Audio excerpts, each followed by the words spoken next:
Welcome back to The Explainer. Today, we're diving straight into a highly relatable, honestly kind of bizarre modern mystery. Picture this. You're looking at a completely normal, everyday object, and suddenly, out of nowhere, you feel this massive, involuntary wave of insecurity. Why does that happen? Well, let's unpack exactly how our ancient brains are reacting to this highly modern world and why we sometimes feel these intense things that we just can't quite explain. Think about a scenario like this. Imagine two people go out and buy the exact same smartphone.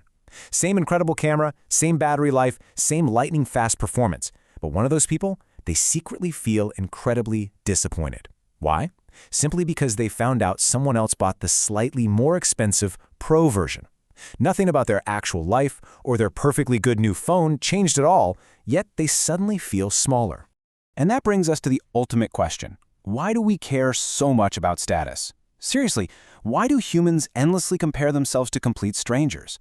Why do things like follower counts, luxury cars, or job titles have the power to completely ruin our mood on a random Tuesday morning? Well, the answer actually isn't vanity. As we're going to see, it is a deeply ingrained ancient survival mechanism. Part 1. The Status Survival Instinct. To really solve this modern mystery, we have to travel way back in time to our evolutionary roots. 100,000. I want you to imagine living 100,000 years ago. There are no banks, no governments, no hospitals, no 24-hour supermarkets. In that world, your tribe was absolutely everything. If your tribe respected you, you had food, you had protection, a mate, and people to literally keep you alive when you got sick. But here is the hard-hitting reality of that era. If your tribe rejected you, you were on your own. And back then, being alone usually meant death.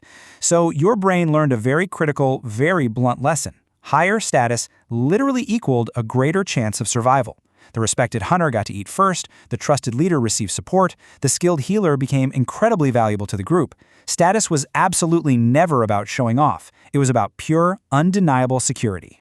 Part 2. Your brain's ranking system. Now that ancient survival system, it didn't just vanish the second we invented skyscrapers and smartphones.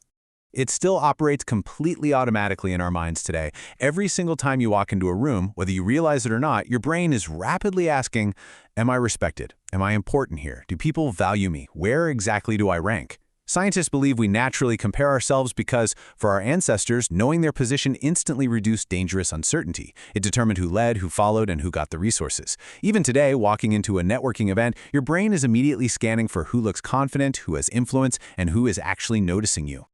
But here's a really comforting truth. You are not actively choosing to do this. Millions of years of evolution are choosing it for you. Most of this scanning and comparing happens completely beneath the surface. Your brain has no idea you're just grabbing a latte at a coffee shop. It is reacting as if you're still desperately trying to survive inside a prehistoric tribe. Part 3. The Social Media Hijack. This is where things get really interesting, because this is where we introduce the explosive combination of that ancient brain and our modern technology.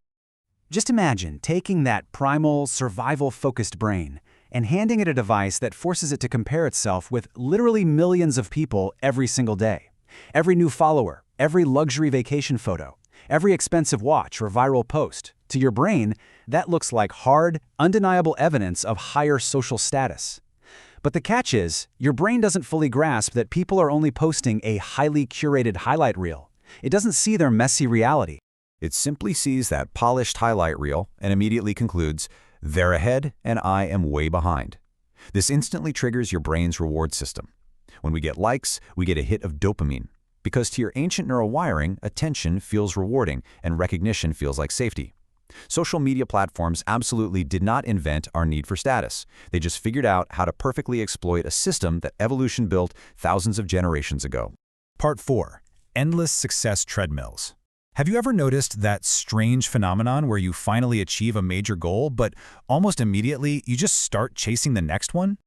A bigger house, a higher income, another promotion? There's actually a scientific term for this, hedonic adaptation.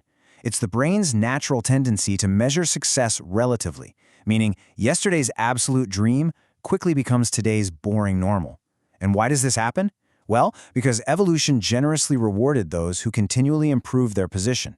Your brain keeps moving the finish line on you, not because you're an inherently greedy person, but because of deeply ingrained biological programming. But here is the really harsh reality we have to face. Modern society literally has no finish line.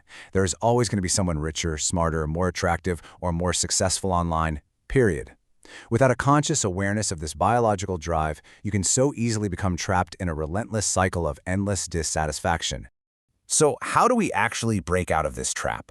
That brings us to part 5, redefining modern status. We really need to pivot the narrative here and challenge this common assumption that status only equals wealth.